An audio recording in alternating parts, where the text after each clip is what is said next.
Bienvenue dans Capital Humain 3.0, le podcast qui explore les nouvelles façons de penser le travail, le leadership et la transformation des organisations. Je suis Johan Darquest et dans chaque épisode, je vous propose un regard décalé, éclairé et profondément humain sur les enjeux RH, managériaux et sociétaux d'aujourd'hui. Prêt à remettre du sens, de la conscience et de l'intelligence collective au cœur de nos pratiques? Alors c'est parti! Bonjour à toutes et à tous et bienvenue dans Astro Stratégie, la chronique mensuelle où les cycles du ciel rencontrent ceux du travail, de la société et de la conscience. Alors avant de plonger dans les énergies de ce mois de novembre 2025, je voudrais faire un petit rappel sur l'esprit de cette chronique.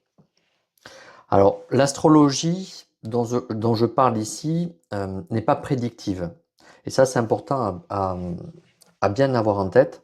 Elle ne cherche pas à dire ce qui va arriver, mais plutôt à éclairer comment les dynamiques planétaires résonnent avec nos vies, nos équipes et nos organisations. C'est plutôt ça l'idée en fait. C'est en quelque sorte, si je devais reprendre une petite image, c'est une boussole de sens. C'est un langage du vivant qui nous emmène à mieux connaître et mieux comprendre les cycles et à mieux naviguer dans la complexité justement de ces cycles. Chaque planète, chaque signe symbolise une part de nous, une espèce de facette de nos systèmes collectifs, la structure, l'émotion, la créativité, la décision. Et chaque mois, les mouvements du ciel nous offrent comme un miroir de ce que nous sommes en train de traverser, à la fois individuellement et collectivement. Donc ce mois de novembre 2025, il s'annonce comme un mois de réévaluation et de retour à l'essentiel. Alors, il s'ouvre avec une pleine lune en taureau, symbole d'ancrage, de valeur et de stabilité, qui a lieu le 5 novembre, jour de la diffusion de cet épisode. Et il nous mène jusqu'à la nouvelle lune en scorpion, le 20 novembre. C'est un moment propice à la mue et à la transformation intérieure.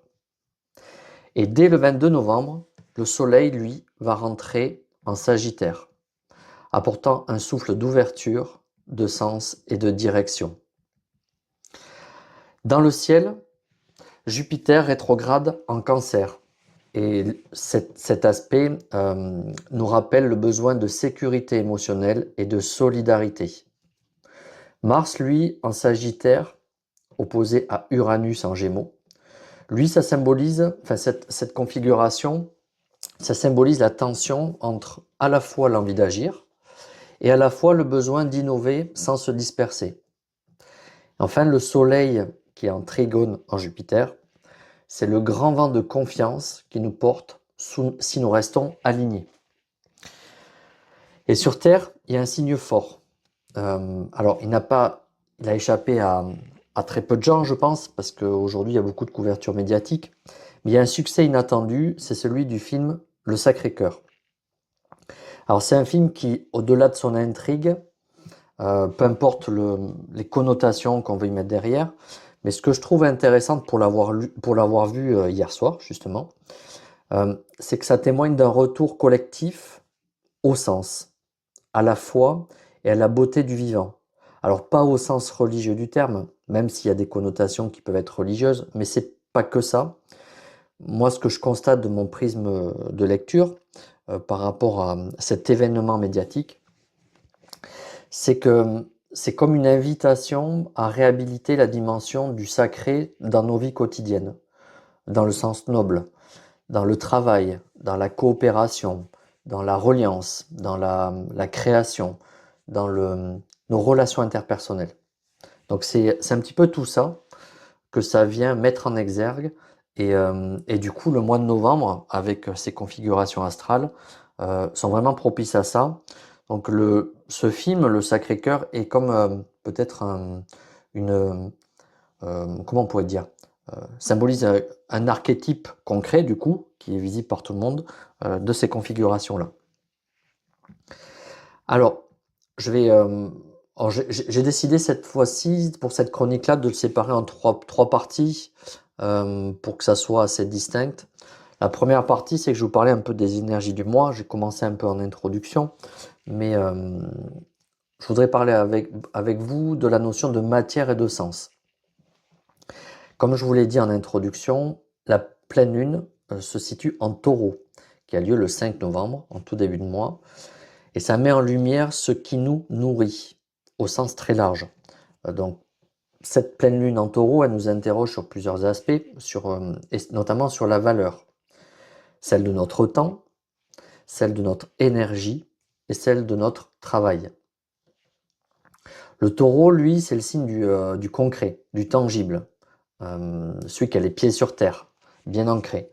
C'est celui qui aime construire, toucher, sentir, savourer. Il nous parle de qualité plutôt que de quantité.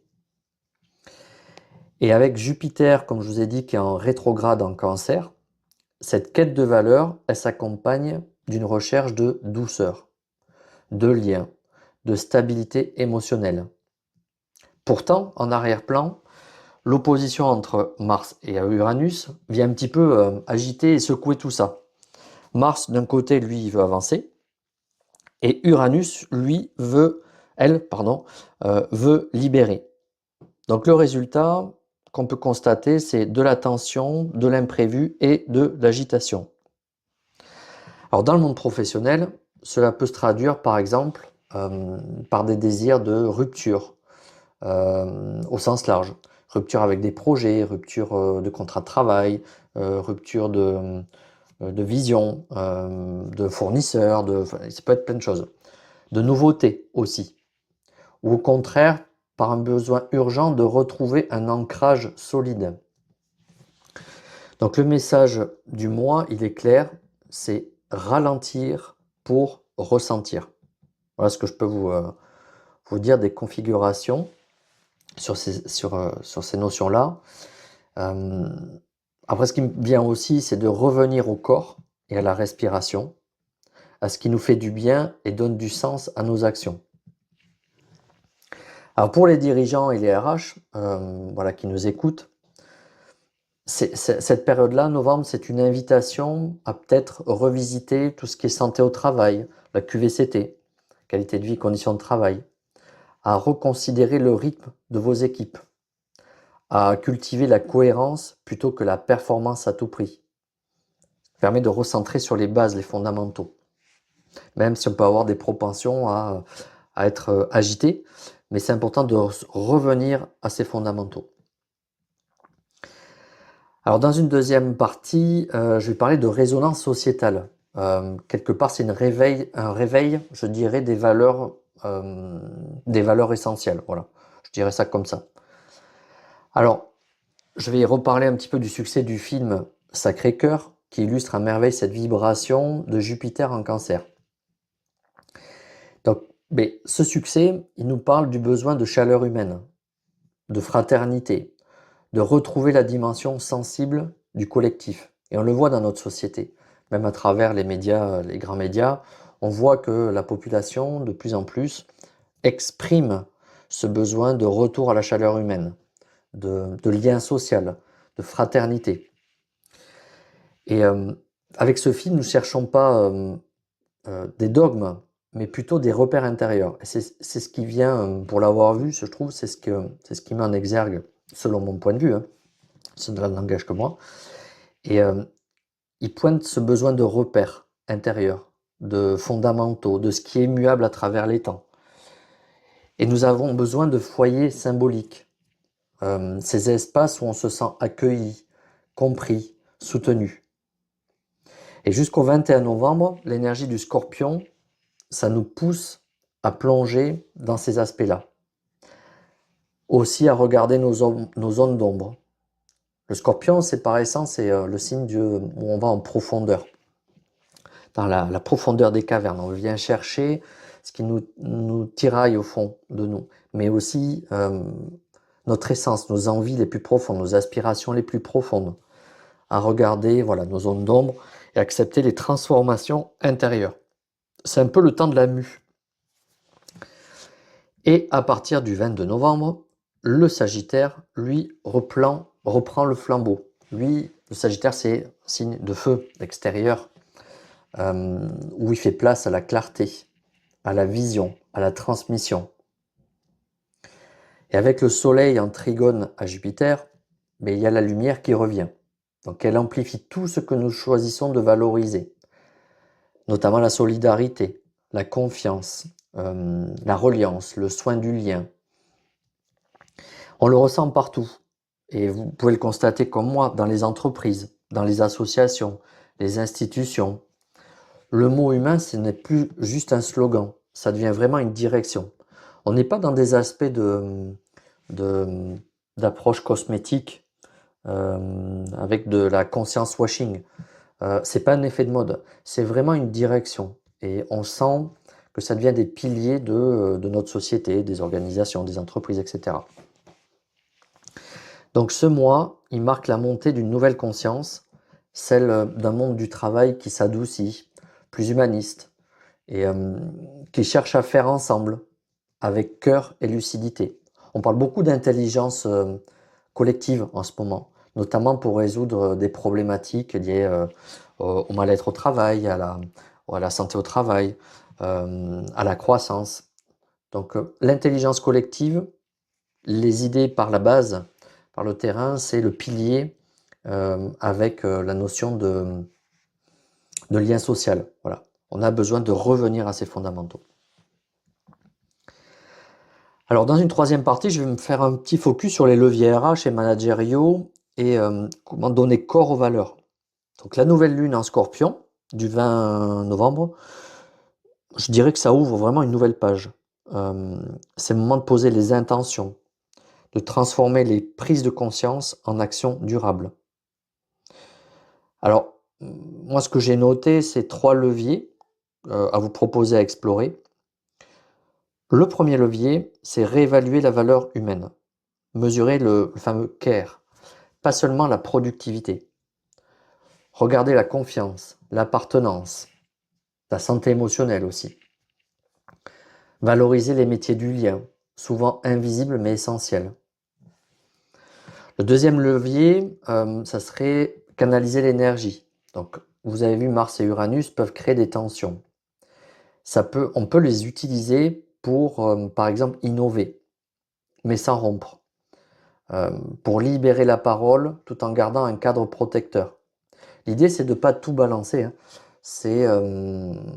Même si des fois, vous verrez dans les entreprises, il y a des acteurs qui peuvent avoir cette tentation.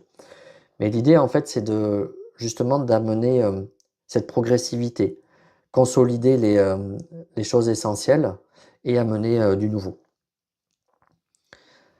Le troisième levier que je dirais, c'est réancrer les transformations. On a Jupiter en Cancer qui nous rappelle l'importance du foyer. Et oui, le Cancer, c'est la notion du foyer. De l'espace où l'on se sent en sécurité. Donc, une petite préco, ça peut être faites votre lieu de travail un espace vivant, accueillant, protecteur, chaleureux. On s'y sent bien.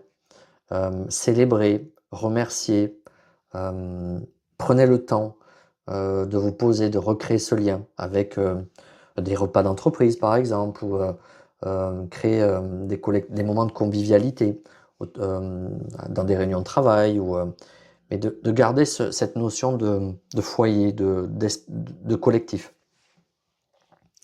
Et en novembre, la croissance passe par le soin et la performance par la confiance. Ça, c'est important, cette notion de confiance. Donc, pour faire une petite conclusion rapide, novembre 2025 nous enseigne l'art du juste rythme. C'est trouver cet équilibre, voilà, vraiment. Le taureau nous rappelle la valeur du concret, le scorpion, la transformation intérieure, et le sagittaire, la joie du sens retrouvé. Et Jupiter en Cancer, si on devait prendre une petite phrase symbolique, on pourrait dire ce que tu protèges, tu le fais grandir. Et dans un monde qui doute, la vraie richesse, vraiment, et je pense que vous serez tous d'accord avec moi, c'est la confiance. Et quelque part, c'est ce qu'on a besoin aujourd'hui d'amener, ce retour à la confiance, ce lien de confiance.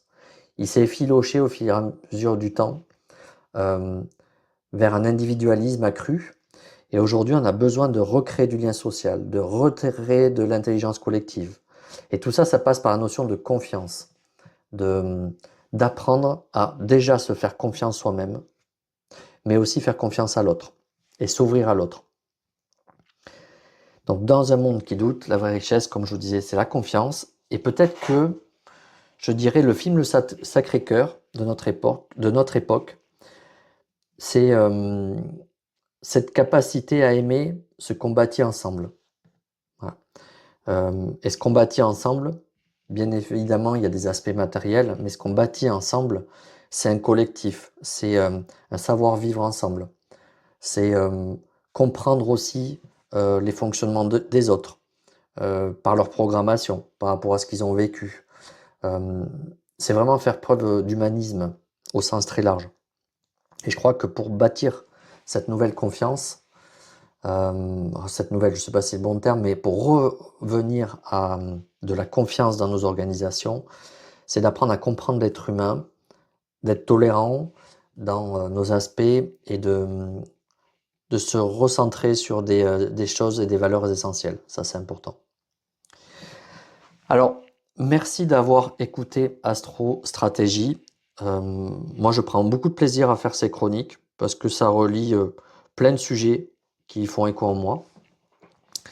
Vous pouvez retrouver tous les épisodes de Capital Humain 3.0 sur Spotify, Deezer, Apple Podcast. Alors, dès aujourd'hui, le 5 novembre, donc vous aurez cette émission qui sera diffusée le 5 novembre. Et je vous donne rendez-vous pour une nouvelle chronique pour le mois de décembre qui sera tout aussi riche parce que de nouvelles configurations très intéressantes. En attendant, n'hésitez pas à m'envoyer vos commentaires, vos partages, aussi comment vous percevez les choses à la lecture de cette chronique. Si vous constatez des similitudes, des synchronicités dans ce que vous vivez, ça m'intéresse justement d'avoir votre retour. Et pour ceux qui veulent aller plus loin, n'hésitez pas à me contacter. Je pourrais donner des clés plus précises pour adapter à votre contexte. Je vous remercie infiniment, prenez soin de vous et je vous dis à très bientôt. Au revoir. Merci d'avoir écouté cet épisode de Capital Humain 3.0.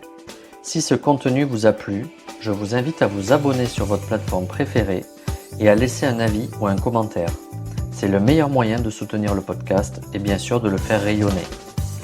Vous pouvez aussi retrouver tous les épisodes sur Ocha via le lien en description. Et si vous souhaitez réagir, proposer un thème ou intervenir dans un prochain épisode, contactez-moi directement sur LinkedIn. À très bientôt pour un nouveau voyage au cœur du capital humain.